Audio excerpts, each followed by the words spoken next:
وزیر اعظم پاکستان جناب شہباز شریف صاحب کی سربراہی میں ہم معاشی اصلاحات کے ایجنڈے پر پوری تندہی سے کاربند ہیں، اور اس ضمن میں کوئی دن نہیں گزرتا کہ وزیر اعظم صاحب کوئی اجلاس منعقد نہ کریں، اور تمام تر جو حکومت کی توجہ ہے وہ معاشی مسائل کو حل کرنے پر مرکوز ہے۔ اور اس حوالے سے وہ چاہے نجکاری ہو جس میں پی آئی اے اور ایئرپورٹس کی آؤٹ سورسنگ شامل ہے، وہ چاہے حکومتی اخراجات کو کم کرنے کے حوالے سے اقدامات ہوں، وہ چاہے ٹیکس اصلاحات ہوں جس کے تحت فیڈرل بورڈ آف ریونیو جو ٹیکس جمع کرنے والا ادارہ ہے اس کی تنظیم نو، اس کی ڈیجیٹائزیشن کے حوالے سے، اور ٹیکس نیٹ کو بڑھانے کے حوالے سے کہ ان لوگوں کو ٹیکس نیٹ کے اندر لے کے آیا جائے جو ٹیکس دینے کی سکت رکھتے ہیں، اور جو اس ملک کی اشرافیہ ہے جن میں یہ کیپیسٹی ہے کہ وہ ٹیکس دے سکیں، اور غریب آدمی پہ ٹیکس کا بوجھ کم کرنے کے حوالے سے کہ ٹیکس کا بوجھ وہ اٹھائے جس میں ٹیکس کا بوجھ اٹھانے کی طاقت ہے، جو ٹیکس کے پیسے سے مستفید بھی ہوتا ہے، جس کی سہولیات بھی زیادہ ہیں۔ تو یہ تمام تر وہ ایریاز ہیں جس پہ وزیر اعظم پاکستان کا خصوصی فوکس ہے، اور پچھلے چند دنوں کے اندر میں سمجھتا ہوں کہ انہوں نے بڑی ارکریزی کے ساتھ اس پر بڑی تیزی سے کام کیا ہے۔ پی آئی اے کی نجکاری کی میٹنگز ہوں، اور آنے والے دنوں میں وہ اس ملک کے جو ٹیکس پیئرز ہیں ان کو انشاءاللہ تعالی ایوارڈ سے نوازنے جا رہے ہیں کہ وہ ایکسپورٹرز جنہوں نے پاکستان کے زر مبادلہ میں اضافہ کیا، ٹیکس ادا کیا، وہ بزنس مین جنہوں نے ٹیکس کا حجم بڑھایا، وہ خواتین بزنس مین جنہوں نے ٹیکس کا حجم بڑھانے میں اپنا کردار ادا کیا، آئی ٹی کے شعبے میں وہ لوگ جنہوں نے ٹیکس بھی بڑھایا، پاکستان کا زر مبادلہ بھی بڑھایا۔ تو یہ پہلی دفعہ ہے کہ حکومت پاکستان ان کو اعزازات سے نوازنے جا رہی ہے، اور باقاعدہ وزیر اعظم ہاؤس میں اس کی ایک تقریب رکھی جا رہی ہے جس میں وزیر اعظم ان ٹیکس ادا کرنے والے ان لوگوں کو جنہوں نے اپنی قومی ذمہ داری سمجھتے ہوئے زیادہ سے زیادہ ٹیکس ادا کیا ہے، یا ایکسپورٹ کرنے میں، ایکسپورٹ سیکٹر کو بڑھانے میں اپنا کردار ادا کیا ہے، ان کو نوازا بھی جائے گا، ان کو اعزازات بھی دیے جائیں گے۔ اور یہ پورے ملک کے لیے ایک میسج ہے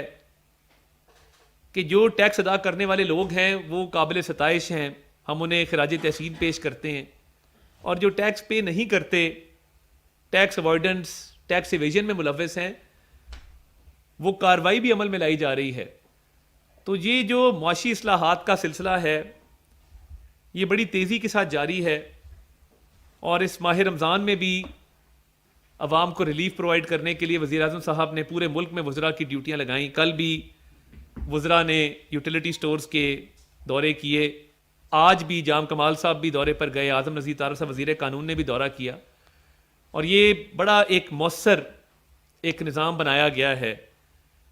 کہ لوگوں تک خود پہنچا جائے، اور اس بات کی تصدیق کی جائے کہ ماہ رمضان میں اشیاء خورد و نوش جو ہیں وہ ریٹ لسٹ کے مطابق سستے داموں مہیا کی جا رہی ہیں کہ نہیں کی جا رہی۔ تو اس پر بھی بڑی توجہ ہے اور اس کی بھی نگرانی ہو رہی ہے۔ تو میں یہ سمجھتا ہوں کہ یہ اس ملک کی معیشت میں بہتری لانے کے لیے تمام اقدامات جو ہیں اس حوالے سے روڈ میپس بن رہے ہیں، اور انشاءاللہ تعالیٰ بہت جلد اس کے اثرات آپ کو نظر آئیں گے۔ اور وزیر اعظم کی تمام تر توجہ معاشی اصلاحات پر مرکوز ہے۔ کل ریکوڈک کی میٹنگ کی جس میں اس مائننگ کو مؤثر طریقے سے کرنے کے حوالے سے، روڈ ایکسیس پرووائڈ کرنے کے حوالے سے، پورٹ کا ایکسیس پرووائڈ کرنے کے حوالے سے، انفراسٹرکچر کے حوالے سے، کہ زیادہ سے زیادہ پاکستان کی معیشت کو ریکوڈک کے پروجیکٹ سے فائدہ ہو سکے، اس پروجیکٹ کی تمام تر جو انفراسٹرکچر ہے اس کو جلد از جلد مکمل کرنے کی، تمام سہولیات دینے کی، حکومت کی مکمل تعاون کی انہوں نے یقین دہانی کرائی، اور اس میں ذاتی دلچسپی لے کے انہوں نے یہ میٹنگ کی کہ یہ وہ پروجیکٹس ہیں جس سے پاکستان کے زر مبادلہ میں بھی اضافہ ہوگا، معیشت میں بہتری آئے گی۔ تو میں سمجھتا ہوں کہ یہ ہمارا جو پہلے مہینے کے اندر ہی تمام تر وہ اقدامات کیے جا رہے ہیں جو ضروری تھے، اور اس ایجنڈے کو تیزی سے آگے لے کر بڑھیں گے۔ ایک ہمارا ایم یہ بھی ہے کہ ملک میں دہشت گردی کا خاتمہ کیا جائے، اور اس حوالے سے بھی آپ نے دیکھا کہ وزیر اعظم نے تمام اجلاسوں میں بھی اس پہ بات کی، اور پوری توجہ اس پہ بھی مرکوز ہے کہ انشاءاللہ تعالیٰ پہلے بھی امن قائم کیا تھا، اب بھی امن قائم ہوگا، اور دہشت گردی کے خلاف جنگ میں مکمل طور پہ جو ہے وہ ہمیں سیکیورٹی فورسز پر، آرمڈ فورسز پر، پولیس پر، قانون نافذ کرنے والے اداروں پر مکمل اعتماد ہے، اور آپ کے علم میں ہے کہ جس طریقے سے اس پر کام ہو رہا ہے وہ بھی قابل ستائش ہے، اور شہداء کو بھی سلام پیش کرتے ہیں جنہوں نے جان کے نذرانے پیش کیے۔ اور ایک حملہ پچھلے دنوں گوادر پورٹ اتھارٹی پہ کیا گیا، اور اس کی ذمہ داری بھی قبول کی گئی بی ایل اے کی طرف سے، اور ایک کریم جان نامی ٹیررسٹ اس گوادر پورٹ اتھارٹی کے حملے میں ملوث تھا، وہ ہلاک ہوا۔ اور یہ بڑی تشویشناک بات ہے کہ جب وہ ڈیڈ باڈی ورثہ کے حوالے کی گئی اور ورثہ نے درخواست دی کہ یہ ڈیڈ باڈی ہمارے حوالے کی جائے، تو 2022 اگست سے اس کو مسنگ پرسن ڈکلیئر کیا جا رہا تھا۔ انتہائی تشویشناک بات ہے کہ بی ایل اے کا ایک ٹیررسٹ جس کو گوادر پورٹ اتھارٹی حملے میں وہ ہلاک ہوا، اس حملے میں ملوث تھا، بی ایل اے کے لیے وہ کام کر رہا تھا، وہ ایک کیمپین پچھلے 2 سال سے چلائی جا رہی تھی کہ یہ مسنگ پرسنز ہیں، مسنگ پرسنز کی فہرست میں کریم جان نامی یہ دہشت گرد، اس کا نام شامل ہے۔ تو یہ انتہائی حساس معاملات ہیں جن کو دیکھنا ہوگا کہ کیا جو ایسی فہرستیں ہیں اس کے اندر کتنے لوگ ہیں جو ایسی کارروائی میں ملوث ہیں کہ جو پاکستان کی سالمیت پہ حملہ ہوتا ہے، پاکستان کی دفاعی اداروں پر حملے ہوتے ہیں، اور جو گوادر پورٹ اتھارٹی پہ حملہ کیا گیا وہ تو ایک معیشت پہ حملہ کرنے کے مترادف ہے کہ آپ گوادر ہمارا پورٹ ہے، ہمارا تجارت کا ایک مرکز ہے، ہمارے سی پیک کا حصہ ہے۔ تو یہ میں چاہتا تھا کہ اس پہ بھی بات ہو کہ یہ جس طریقے سے 2022 سے اس دہشت گرد کو لاپتہ افراد کی فہرست میں شامل کیا گیا تھا، اور ایک ایجیٹیشن کی جا رہی تھی اور آواز اٹھائی جا رہی تھی کہ یہ مسنگ پرسن میں شامل ہے، حقیقت یہ نکلی کہ وہ گوادر پورٹ اتھارٹی کے حملے میں ملوث ہوا اور وہاں پہ سیکیورٹی فورسز کی فائرنگ میں مارا گیا۔ گوادر پورٹ اتھارٹی کے اٹیک میں جو سیکیورٹی فورسز کے جوان شہید ہوئے ان کو بھی خراج تحسین پیش کرتے ہیں، اور ہم یہ سمجھتے ہیں کہ اس ملک کی امن سلامتی کے لیے جو قربانیاں دی جا رہی ہیں وہ انشاءاللہ رائے گانی جائیں گی، اور اس میں امن قائم کرنے کے لیے انشاءاللہ تعالی حکومت اپنا بھرپور کردار ادا کرے گی۔ تھوڑی سیاست کی تھوڑی سی بات یہ کر لیں کہ تحریک انصاف اس وقت بہت ٹوٹ پھوٹ کا شکار ہے۔ فارورڈ بلاک کی خبریں آ رہی ہیں، گوہر خان صاحب ایک بات کرتے ہیں اور دوسری طرف سے شیر افضل مرور صاحب دوسری بات کرتے ہیں۔ کوئی کہتا ہے کہ خان صاحب نے کہا تھا کہ مجلس وحدت المسلمین کو جوائن کرنا ہے، کوئی کہتا ہے کہ نہیں انہوں نے کہا تھا کہ سنی اتحاد کونسل کو جوائن کرنا ہے، کوئی کہتا ہے کہ یہ غلط کہہ رہا ہے، کوئی کہتا ہے کہ وہ غلط کہہ رہا ہے۔ آپ ایک قومی جماعت ہیں، آپ کا بیہیویئر تو ایسا ہے جس طرح چھوٹے بچے آپس میں لڑتے ہیں۔ آپ بھی یہ آپس کے اختلافات جو آپ کے چل رہے ہیں اور جو گروپ بندی چل رہی ہے، اور آپ کی جماعت ٹوٹ پھوٹ کا شکار ہے، نا اتفاقی ہے، آپس میں بدست و گریباں ہیں۔ کوئی کہتا ہے کہ جی ریما خان صاحبہ کو رول نہ دیا جائے، کوئی کہتا ہے جی فلاں کو رول دے دیں۔ تو یہ آپ بھی اس انٹرنل پولیٹکس کو چھوڑ کے میثاق معیشت کے حوالے سے اپنا کردار ادا کریں، اس ملک میں مثبت سیاست کریں۔ اور آپ کبھی وہ آئی ایم ایف کو لیٹر نکل آتا ہے آپ کا، کبھی آپ اب یورپین یونین کو کہہ رہے ہیں کہ الیکشن کی تحقیقات کی جائے اور اس کی رپورٹ شیئر کی جائے۔ بھائی آپ الیکشن کمیشن میں جائیں، آپ الیکشن ٹریبیونلز میں جائیں، آپ لابنگ فرمز ہائر کرتے ہیں باہر. پہلے آپ کہتے تھے کہ ہم کوئی غلام ہیں, امپورٹڈ حکومت اور غلامی نامنظور, تو اب آپ وہاں پہ لابنگ فرمز ہائر کر کے, تو ڈونلڈ لو نے جو کہا کہ سرٹیفائڈ جھوٹا قرار دیا اس نے آپ کو, اور دودھ کا دودھ اور پانی کا پانی ہوا, تو آپ کیا چاہتے ہیں؟ اب وہاں پہ بیانات کبھی آپ کسی سے دلوا دیتے ہیں, اور آپ کو تو چاہیے نا ملک کے اندر سیاست کریں, تو آپ یہ کبھی امریکہ میں لابی کرتے ہیں, کبھی یورپین یونین کو کہتے ہیں, کبھی جی ایس پی پلس کے حوالے سے, کبھی آئی ایم ایف کے حوالے سے, کبھی باہر مظاہرے کرتے ہیں. تو قومی دھارے میں آئیں, یہاں پہ سیاست کریں. آپ نے تو ہم کوئی غلام ہے کا نعرہ لگایا تھا, تو آپ وہاں سے کیا مدد طلب کر رہے ہیں؟ اور آپ یہاں پہ معیشت کے حوالے سے کوئی تجاویز ہیں وہ دیں, عام آدمی کے مسائل حل کرنے میں اپنا کردار ادا کریں. آپ الیکٹ ہو کے آئے ہیں, ایک صوبے کی حکومت آپ کے پاس ہے, تو آپ ابھی بھی آپس کی لڑائیاں, اور کبھی اس کو خط لکھ, کبھی اس کو کہہ, سوشل میڈیا پہ آپ یورپین یونین کو کہہ رہے ہیں کہ جی آپ کوئی رپورٹ ہمیں دیں الیکشن کے اوپر. تو آپ پاکستانی شہری ہیں, آپ پاکستان میں بات کریں, آپ الیکشن ٹریبیونلز میں جائیں, آپ ای سی پی میں جائیں. تو میں سمجھتا ہوں کہ ایک قومی دھارے میں بھی ہمیں اتحاد و اتفاق پیدا کرنے کی ضرورت ہے. ان کے آپس کے اختلافات بہت ہوں گے, اور پارٹی بڑی ٹوٹ پھوٹ کا ان کا شکار ہے, مگر ان کو چاہیے کہ مثبت کردار ادا کریں, اور ذمہ دار پاکستانی شہری کی طرح نیشن بلڈنگ میں اور ملک کی معیشت کو سنوارنے میں اپنا کردار ادا کریں. اور سوشل میڈیا پہ بھی جو کیمپینز چلتی ہیں فیک نیوز کے حوالے سے, دیکھیں اس کو بھی اب بس کر دیں. ہم نے معیشت کو ٹھیک کرنا ہے, مہنگائی, بے روزگاری, غربت کا خاتمہ کرنا ہے, اور یہی ان شاء اللہ تعالی ہمارا ایم ہے کہ اگلے بہت جلد ان شاء اللہ تعالی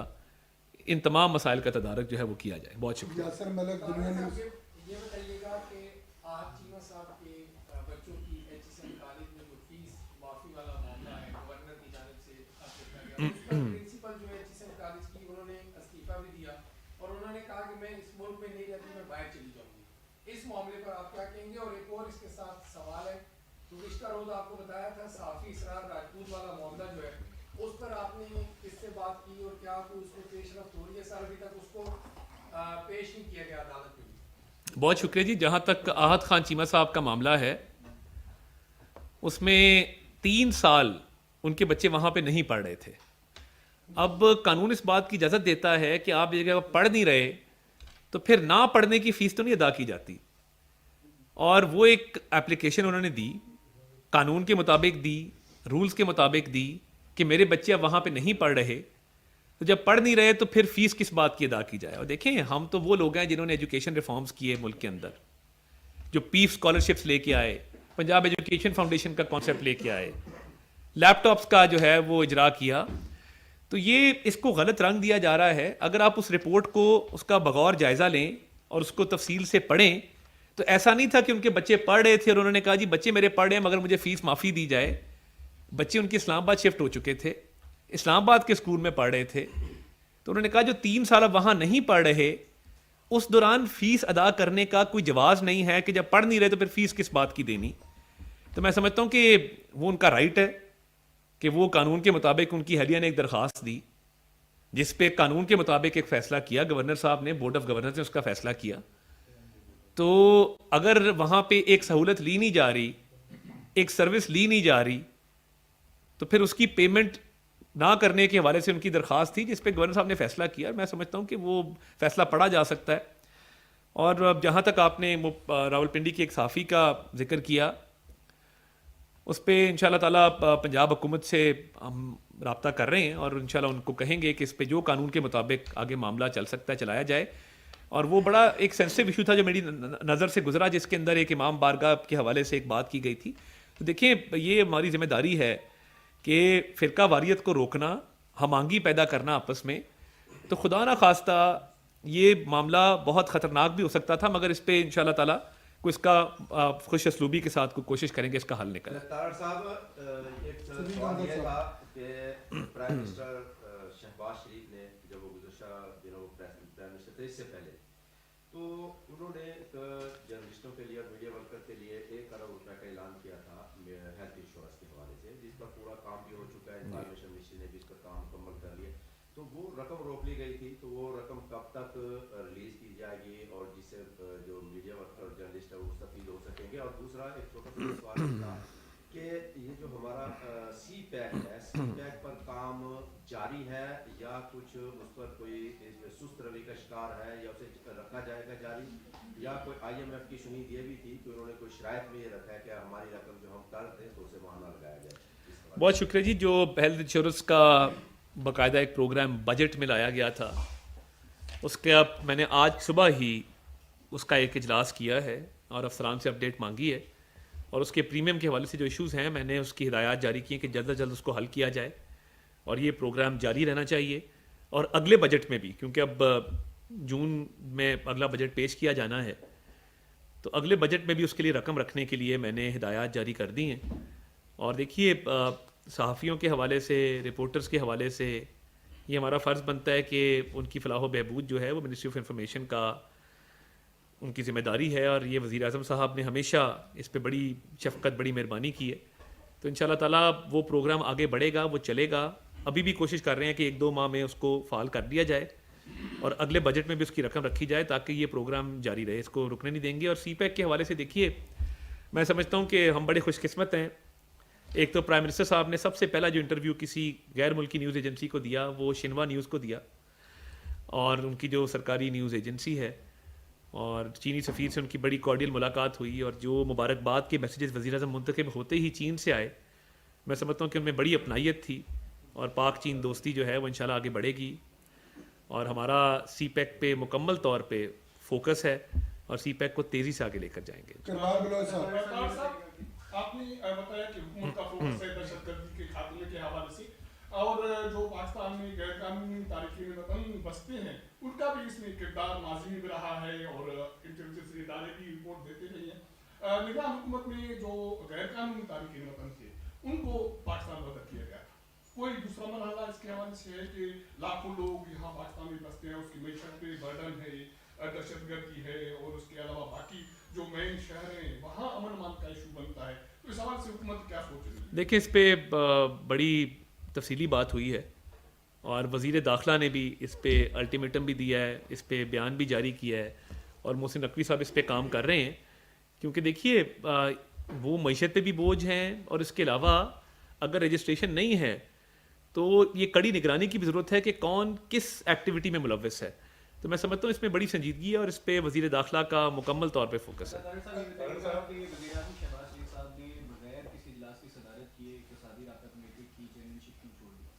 دیکھیں, وزیر اعظم صاحب یہ بہتر سمجھتے تھے کہ اقتصادی رابطہ کمیٹی کی چیئرمین شپ وزیر خزانہ کے پاس ہونی چاہیے, اور بہت کوئی اہم معاملہ ہو وہ وزیر اعظم صاحب کے نوٹس میں لایا جائے. اور میں سمجھتا ہوں کہ وہ ان کا اسکیجول بھی اتنا ٹائٹ ہوتا ہے کہ انہوں نے اتنے سارے معاملات کو دیکھنا ہوتا ہے, تو وہ معاشی اصلاحات کے حوالے سے میٹنگ بھی چیئر کر رہے ہیں, مگر اقتصادی رابطہ کمیٹی کے معاملات بھی کابینہ میں لائے جاتے ہیں جس کو ہیڈ پی ایم صاحب کرتے ہیں. تو انہوں نے یہ بہتر سمجھا اور مناسب سمجھا کہ ان کو نہیں ہیڈ کرنی چاہیے, یہ ہیڈ کرنی چاہیے وزیر خزانہ کو. تو میں سمجھتا ہوں ایک بہتر فیصلہ ہو. پہلے مہنگائی کا بہت ایشو ہے, اور اب گیس اور بجلی اور پیٹرول کی قیمتوں میں اضافے پر بھی کوئی بات چل رہی ہے, اور آج یہ خبر تھی کہ پرائم منسٹر نے کوئی برہمی کا بھی اعلان کیا. تو کیا آپ سمجھتے ہیں کہ اس دور میں, اس مہنگائی کے اس دور میں کو پیسہ واپس لینا چاہیے؟ دیکھیں, میں یہ سمجھتا ہوں کہ وزیر اعظم کا ویژن ہے کہ غریب آدمی پہ کم سے کم بوجھ ڈالا جائے, اور زیادہ سے زیادہ رعایت غریب آدمی کو دی جائے, اور اس ملک کی اشرافیہ جو ہے جو ٹیکس کا بوجھ, مہنگائی کا بوجھ برداشت کرنے کی سخت رکھتی ہے, اس کو اپنا کردار ادا کرنا چاہیے. تو جو بھی اقدامات کیے جائیں گے, جو بھی ریلیف دیا جائے گا, وہ انشاءاللہ تعالیٰ غریب عوام کو دیا جائے گا, پسے ہوئے طبقات کو دیا جائے گا. اور اس حوالے سے جب بھی معیشت کے حوالے سے کوئی اجلاس بلایا جاتا ہے تو اس پہ لازمی جو ہے وہ ہدایت بھی جاری کی جاتی ہے, اس پہ بات بھی ہوتی ہے. صاحب, آپ نے انیشیٹو کی بات کی اور 12 ارب کی اگر سے آپ یوٹیلیٹی اسٹور سے دے بھی رہے ہیں, لیکن وہ میکسیمم جو ہے وہ آپ سمجھتے ہیں کہ جو بی آئی ایس پی کے رجسٹر ہے, لیکن کرنٹ سچویشن میں تو جو متوسط طبقہ ہے وہ بھی پسا ہوا ہے,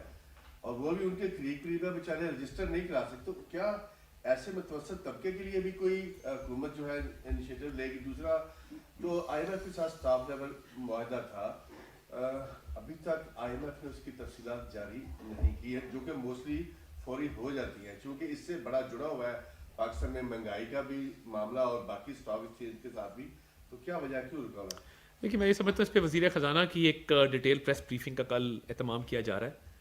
اور پی آئی ڈی میں ہم کوشش کریں گے کہ ایک ان کا پریس کے ساتھ انٹریکشن بھی ہو اور وہ تفصیل سے آئی ایم ایف کے معاملات پہ بھی روشنی ڈالیں. اور دیکھیے وزیر خزانہ نے ابھی بلومبرگ کو بھی انٹرویو دیا، اور تمام تر فوکس یہ ہے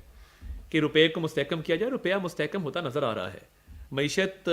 مزید مستحکم ہوتے نظر آ رہی ہے، کیونکہ پچھلی دفعہ جب پی ڈی ایم کی گورنمنٹ تھی تو فوکس تھا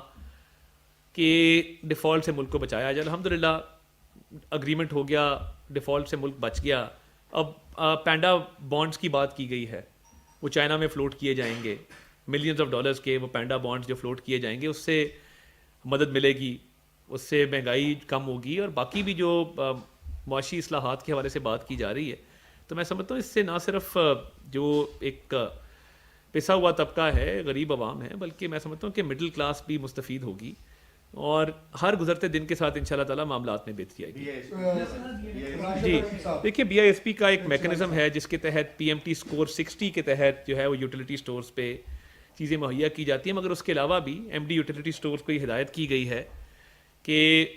عام عوام کے لیے بھی وہاں پہ 15 سے 20% کی رعایت کی جائے. بہت ساری اشیاء کے اوپر 15 سے 20% کی رعایتی قیمت جو ہے وہ طے کی گئی ہے. اور باقی پی ایم ٹی 60 اسکور جو بسٹ کا پروگرام ہے، اس پہ 3 کروڑ 96 لاکھ افراد مستفید ہو رہے ہیں، جو کہ بہت بڑا ایک آپ کی آبادی کا حصہ ہے. تو میں سمجھتا ہوں کہ اس سسٹم کے حوالے سے بھی مکمل نگرانی بھی اس کی کر رہے ہیں، اور انشاءاللہ تعالیٰ یہ سسٹم چلتا رہے گا. سر یہ اچھا کام ہے کہ منسٹرز دورہ کر رہی ہیں یوٹیلیٹی اسٹورز کا، لیکن مہنگائی یوٹیلیٹی اسٹورز سے باہر ہے عام آدمی کے لیے، اور اس کا فیکٹر جو ہے پیٹرول، ڈیزل اور گیس کی پرائسز ہیں، جس میں اضافے کا ایک مرتبہ پھر آئی ایم ایف سے وعدہ کیا گیا. تو آپ کیسے یہ کلیم کر رہے ہیں کہ اب مہنگائی کم ہو؟ دیکھیے میں تو ماہ رمضان کے حوالے سے جو ایک پیکج دیا گیا ہے سبسڈی کا، اور وہ اس کا حجم 12 ارب روپیہ ہے. اب 12 ارب روپیہ جو سبسڈی کی مد میں گیا ہے رمضان کے حوالے سے، اس پیکج کی نگرانی کے حوالے سے بات کر رہا ہوں. جو مجموعی صورتحال ہے مہنگائی کی، دیکھیے مہنگائی تب کم ہوتی ہے جب روپیہ مستحکم ہوتا ہے، جب زر مبادلہ بڑھتا ہے، جب تجارت بڑھتی ہے. تو معاشی اصلاحات جو کیے جا رہے ہیں کہ حکومتی اخراجات کو کم کیا جائے، ٹیکس کے جو محصولات ہیں ان کو بڑھایا جائے تاکہ اس سے مہنگائی میں کمی آئے، زر مبادلہ بڑھایا جائے، ایکسپورٹس کو بڑھایا جائے. تو تمام تر ایون پی آئی اے کی نجکاری، اب دیکھیں نا پی آئی اے کا جو خسارہ ہے، ہر سال کئی سو ارب روپے معیشت کو اس کا بوجھ برداشت کرنا پڑتا ہے، آپ کو اور مجھے کرنا پڑتا ہے. تو میں نے جو شروع میں بات کی وہ یہ کی کہ اسٹیٹ اونڈ انٹرپرائزز کی نجکاری، حکومتی اخراجات کو کم کرنا اور ٹیکس اصلاحات لے کے آنا. اور ٹیکس اصلاحات کے حوالے سے بہت جلد ایک خوشخبری بھی آئے گی، اور ایف بی آر کے حوالے سے جو ریسٹرکچرنگ ہو رہی ہے وزیر اعظم اس کا خود اعلان کریں گے.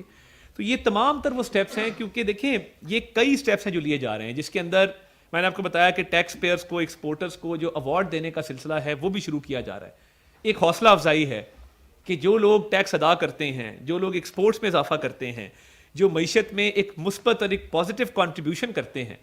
ان کو اکنالجمنٹ دے کے حوصلہ افزائی کر کے یہ تلقین کر رہے ہیں کہ مزید کام کریں اور مزید معیشت میں کنٹریبیوٹ کریں. تو میں سمجھتا ہوں کہ اوور آل انشاءاللہ تعالیٰ حالات جلد بہتر ہوں گے. جی شرازی صاحب، آج آپ کی پریس کانفرنس سے لگ رہا ہے کہ بدلے بدلے سے سرکار نظر آتے ہیں. آج نہ 9 مئی کا تذکرہ ہے، نہ تحریک انصاف پہ پابندی کی کوئی بات ہے، بلکہ آپ تو کہہ رہے ہیں کہ مساق معیشت میں ہمارے ساتھ چلیں. ہم 16 ماہ پی ڈی ایم کی حکومت میں آپ کو سنتے رہے، تو اب کیا تبدیلی آئی ہے؟ ایک دم کیا بیک ڈور کوئی رابطے ہوئے ہیں؟ آپ تو مساق جمہوریت اور معیشت دونوں کے لیے آپ انہیں بلا رہے ہیں، تو اصل کہانی درمیان کیا؟ نہیں دیکھیں میں تو دیکھیں یہ ہمارا فرض بنتا ہے اور یہ قومی فریضہ ہے کہ جہاں پہ وہ غلط ہیں وہاں پہ اس کی نشاندہی کرنا. میں نے آئی ایم ایف کے لیٹر کی بات کی، میں نے جی ایس پی پلس کی بات کی، میں نے یورپین یونین کے حوالے سے بات کی، آپس کے اختلافات کی بات کی. مگر دیکھیں یہ ملک ہم سب کا ہے، ہمیں اس ملک کو سنوارنا ہے. یہ ملک ہے تو ہم ہیں، یہ ملک پہلے ہے، سیاست اور سیاسی جماعتیں بعد میں ہیں. 9 مئی کا آج بھی کیس لگا ہوا تھا ملٹری کورٹس والا سپریم کورٹ کے اندر. اس کے اندر جو ملزمان کے وکلا تھے انہوں نے اعتراض کیا کہ وزارت دفاع نے اور وزارت داخلہ نے اپنے وکیل کیوں اس میں انگیج کیے ہیں، سرکاری وکیل کیوں نہیں کیے. اس کا بھی جواب دے رہے ہیں. تو میں یہ سمجھتا ہوں کہ کچھ ریڈ لائنز ہیں، شہداء کی توہین ہے، 9 مئی کے واقعات ہیں،